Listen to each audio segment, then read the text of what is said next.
Next, we have with us for this session live with us Advocate Asim Sarode. He is an ardent speaker on social and political legal issues, a constitutional and human rights analyst. He was a representative of the Human Rights Council in the UNO. He has been awarded the Lawyer of the Year, Best Professional in Law and Justice by the Times of India Group. He is associated with several social movements. I invite Honorable Advocate Asim Sarodeji to this conference and make this stage open for his comments. धन्यवाद प्राजक्ताजी. जय हिंद लोक चळवळीच्या माध्यमातून ही जी conference आयोजित केली आहे त्यासाठी मी आमदार doctor तांबे सरांचे मनपूर्वक अभिनंदन करतो. तसंच आदरणीय नामदार बाळासाहेबजी थोरात, आमचे मित्र ॲडव्होकेट सचिन सोनवणे आणि सगळे लोक जय हिंद लोक चळवळीचे कार्यकर्ते सदस्य. तसं आपण या विषयावर बरंचसं विचार मंथन आतापर्यंत केलेलं आहे, तरी काही वेगळे मुद्दे जे असतील तेवढे मी मांडण्याचा प्रयत्न करतो. मुळात लोकशाहीच्या वाटचालीमध्ये लोकशाहीची स्थापना हा पहिला टप्पा असतो आणि संस्थात्मक त्याची चौकट ठरवणं हा एक दुसरा टप्पा असतो. लोकशाही राजकारणाची जी पोकळी आता वाढत चाललेली आहे, कारण की राजकीय हस्तक्षेप हा प्रत्येक यंत्रणांमध्ये आहे असं कन्हैया कुमारनी सांगितलं. आमचे मित्र संजय आवटे यांनी पण हेच अधोरेखित करण्याचा प्रयत्न केला. कारण की आता सध्या कायद्याच्या आणि न्यायाच्या प्रश्नांसोबत नैतिकतेचे खूप प्रश्न मोदी सरकारने तयार केलेले आहेत. मी मोदींचं नाव घेत असेल तर ते एक प्रवृत्तीचं नाव म्हणून मी फक्त घेतोय. मला मोदी पंतप्रधान नसावे असावे याच्याबद्दल आता काहीच बोलायचं नाही. पण मोदींसारखी प्रवृत्ती राज्यस्थानी किंवा सत्तास्थानी असणं हे किती घातक असू शकते हे मी आपल्याला सांगण्याचा प्रयत्न करतोय. एकीकडे सत्ता शक्तीहीन, चेहराविहीन लोकांचं अस्तित्वच नाकारत चाललेली आहे. मग जे वंचित आहेत, शोषित आहेत ते नाहीच, शोषितांचं अस्तित्वच नाही असं प्रस्थापित करण्याचा प्रयत्न आत्ताचं सरकार करताना दिसते आणि त्यालाच पाठिंबा देणारी भूमिका सर्वोच्च न्यायालय सुद्धा जेव्हा घेते तेव्हा आपल्याला हवालदिल होण्याशिवाय दुसरा काही पर्याय उरत नाही की रस्त्यावर रक्तबंबाळ पाय झालेले लोक चालत असताना सुद्धा सर्वोच्च न्यायालयात ते दिसत नाही. कारण की सर्वोच्च न्यायालयामध्ये एक प्रतिज्ञापत्र दाखल केलं जाते सरकारतर्फे की रस्त्यावरून कोणीच पायी चालत नाही, कोणाचेही काही हाल अपेष्टा होत नाही आणि त्याच्यावर विश्वास ठेवला जातो.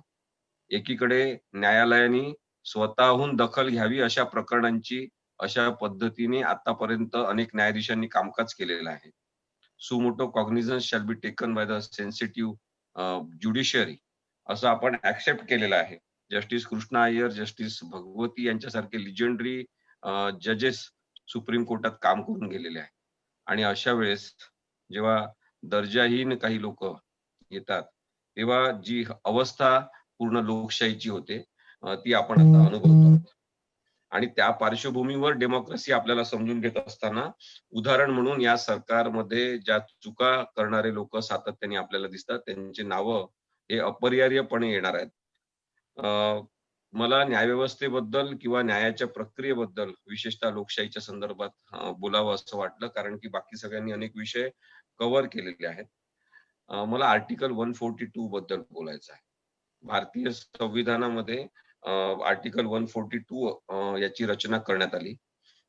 घटना समिती आणि मसुदा समिती या सगळ्यांनी एकत्र मिळून जी भारतीय संविधानाची रचना केली, डॉक्टर आंबेडकरांनी त्याच्यामध्ये सिंहाचा वाटा उचलला. ती पूर्ण भारतीय संविधान लिहिण्याची प्रक्रिया ही लोकसहभागातून झालेली आहे. लोकांनी निवडलेल्या प्रतिनिधींच्या मार्फत ही प्रक्रिया झालेली आहे. आणि याच्यामध्ये असं लक्षात आलं की एखाद्या वेळेस अशी परिस्थिती निर्माण होऊ शकते की न्यायव्यवस्थाच थांबल्यासारखी होईल. कारण की काही अधिकारांचं विश्लेषण किंवा त्याचं मूल्यांकन करत असताना न्यायालयाला जास्त अधिकार दिले तर न्याय व्यवस्थेच्या द्वारे ते प्रश्न सोडवले जाऊ शकतील याची दखल घेऊन कलम 142 भारतीय संविधानात लिहिण्यात आलं आणि त्याचा उद्देशच हा आहे की संपूर्ण न्याय करण्यासाठी जेव्हा गरज पडेल त्यावेळेस 142 कलमाचा वापर सर्वोच्च न्यायालयाने केला पाहिजे. To reach to the complete justice असा तो सेन्स त्या आर्टिकल 142 चा आहे. परंतु मागच्या काही वर्षामध्ये, या मागच्या 1-1.5 वर्षामध्ये, 2 वर्षामध्ये ज्या पद्धतीने 142 कलमाचा वापर झालेला आहे, तो अत्यंत आक्षेपार्ह आहे, लोकशाही विरोधी आहे, संविधानाच्या तत्वाला अनुसरून नाही, हे आपल्याला नक्की समजून घ्यायला पाहिजे. दुसरीकडे मला असं वाटते, की लोकसहभागातून कायदे झाले पाहिजे. भारतीय लोकशाही जर परिपक्व होणारी असेल, तर मोठे न्यायिक हस्तक्षेप होत असताना त्या हस्तक्षेपांकडे सर्वोच्च न्यायालयाने दुर्लक्ष करणं हे लोकशाहीसाठी घातक आहे.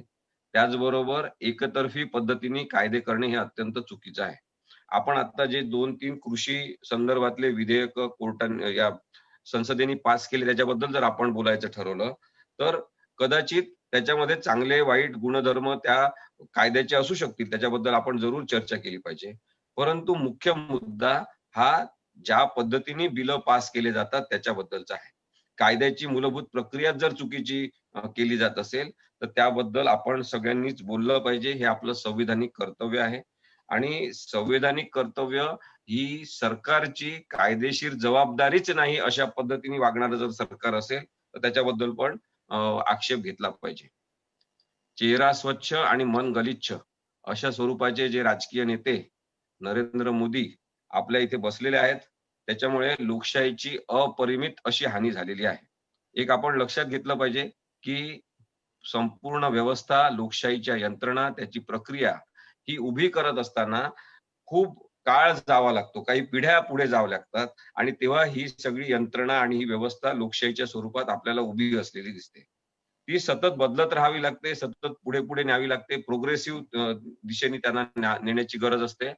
परंतु जेव्हा अशा पद्धतीने त्याची पडझड केली जाते, उद्ध्वस्तपणा त्याला आणला जातो, तेव्हा एक लक्षात घेतलं पाहिजे, की या मागच्या 5 वर्षात आणि आता पुढचे 5 वर्ष जेव्हा मोदी आणि अमित शहा हे राज्य करणार आहेत आणि एकतर्फी पद्धतीने one nation, one language, one nation, one ration card, एकरूपी, एकसूत्री अशा स्वरूपाचा काहीतरी करण्याचा जो प्रयत्न आहे, तो परत या भारताच्या बहुविविधतेला कुठेतरी धक्का पोहोचवणारा आहे आणि याच्यानंतर परत आपल्याला काही पिढ्या त्याच्यावर काम करावं लागेल, तेव्हा ही लोकशाही व्यवस्था आणि यंत्रणा पुनर्स्थापित होऊ शकते. इतक्या वाईट प्रकारे सध्या कारभार सुरू आहे.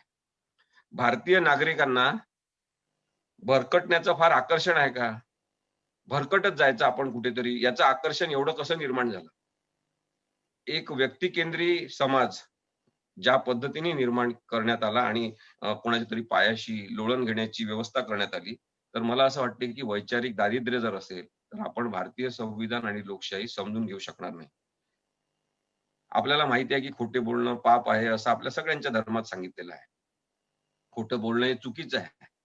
परंतु मी जर खोटं बोलत असेल, धडधडीतपणे, जाहीरपणे, मोठे-मोठे माईक लावून बंधू भाई और बहनों करत आणि समोरच्यांना माहिती असेल की मी खोटं बोलत आहे, तर जेव्हा मी खोटं बोलत असताना समोरच्यांना माहिती आहे मी खोटं बोलतोय आणि तरी ते एक्सेप्ट करतात, तर ते खोटं खोटं राहत नाही. हा एक दुर्दैवी प्रकार सध्या सुरू झालेला आहे. आणि त्यामुळे सुद्धा आपल्याला कायद्याच्या प्रक्रियेला संकुचितपणा आणणारे जे निर्णय आहेत, त्याची चिकित्सा केली पाहिजे असं मला वाटते. सर्वसामान्य खोट्याशी सत्याचा जो सामना सुरू झालेला आहे, त्यात लोकशाही जिंकणार का टिकणार की मरणार? असे जे प्रश्न तयार झालेले आहेत, त्याच्यामध्ये मला वाटते की उत्क्रांत होण्यासाठीचा जो वाव आहे, तो आज अशा प्रकारच्या जय हिंद मंचाच्या कार्यक्रमातून, जय हिंद लोक चळवळीच्या माध्यमातून सुरू केलेला आहे. त्याबद्दल मी डॉक्टर सुधीर तांबे सरांचे मनापासून आभार मानतो. उत्क्रांत होत जाणे म्हणजे जर लोकशाही असेल, तर आपण पुढेच गेलं पाहिजे, मागे यायला नको. भारत सतत घुटमळल्यासारखा 18व्या शतकात जाण्याचा का प्रयत्न करतो? आपण अत्यंत वैज्ञानिक आणि विवेकवादी दृष्टिकोनातून लोकशाही स्वीकारलेली असताना, परत मग आपण गोमूत्र आणि गायीच्या शेणामध्ये जाऊन का पडतो? हे प्रश्न आहेत लोकशाही समोरचे. आपण वैज्ञानिक का होत नाही? आपण वैद्यकीय दृष्टिकोनातून का विचार करत नाही? आपण शास्त्रीय दृष्टिकोनातून का विचार करत नाही? आपण जो विचार करत असतो तो आंतरराष्ट्रीय असला पाहिजे, तो वैज्ञानिक असला पाहिजे आणि तो सर्वांच्या सहभागातून करता आला पाहिजे. ही लोकशाहीची पुढची पाऊलवाट असली पाहिजे असं मला वाटते. दुसरा एक लोकशाही समोरचा प्रश्न आहे, तो आहे मालकी आणि वर्चस्ववाद निर्माण होणं. आतापर्यंत घराणेशाहीला नावं ठेवली गेली. पण माझं असं स्पष्ट म्हणणं आहे, की घराणेशाही हा कालबाह्य विषय झालेला आहे. कोणीही नागरिक आता घराणेशाहीच्या बेसिसवर केवळ राजकारणात, समाजकारणात, वकिलीच्या व्यवसायामध्ये किंवा अभिनेता-अभिनेत्री असलेल्या कलाकारांच्या फील्डमध्ये सुद्धा मान्यता देत नाहीत. ते सिद्ध करावंच लागते एका लेव्हलवर येऊन आणि त्यामुळे मला असं वाटतं, की घराणेशाही हा कालबाह्य झालेला मुद्दा आहे. पण जर घराणेशाही धोकादायक आहे असं मोदींचं म्हणणं आहे, तर त्याच्यापेक्षा भयानक प्रकार त्यांनी सुरू केलेला आहे आणि तो आहे यारवाद. यारवाद म्हणजे काय? त्यांचे यार आहेत अंबानी, अदानी. आपल्या मित्रांसाठी काहीही करायचं. माझी बायको नाही, माझं घर नाही, माझं कोणीच नाही. पण त्यांच्या घरात मी पैसे भरणार आणि ते त्यांचे पैसे मला कधी वापरायला मिळणार याची गॅरंटी असल्यामुळे 2 विशिष्टच प्रकारचे उद्योगपती वाढले पाहिजे. अशी जर व्यवस्था असेल, तर हा यारवाद कुटुंबवादापेक्षा डेंजर आहे. आणि ते आपण समजून घेतलं पाहिजे सगळ्यांनी असं मला वाटतं.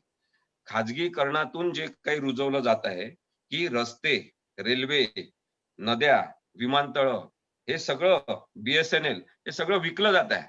म्हणजे आधीच्या कोणीतरी निर्माण केलं. आपण पाहतो पुण्या मुंबई जवळ ज्या काही सबर्ब होत्या, जिथे शेती होती.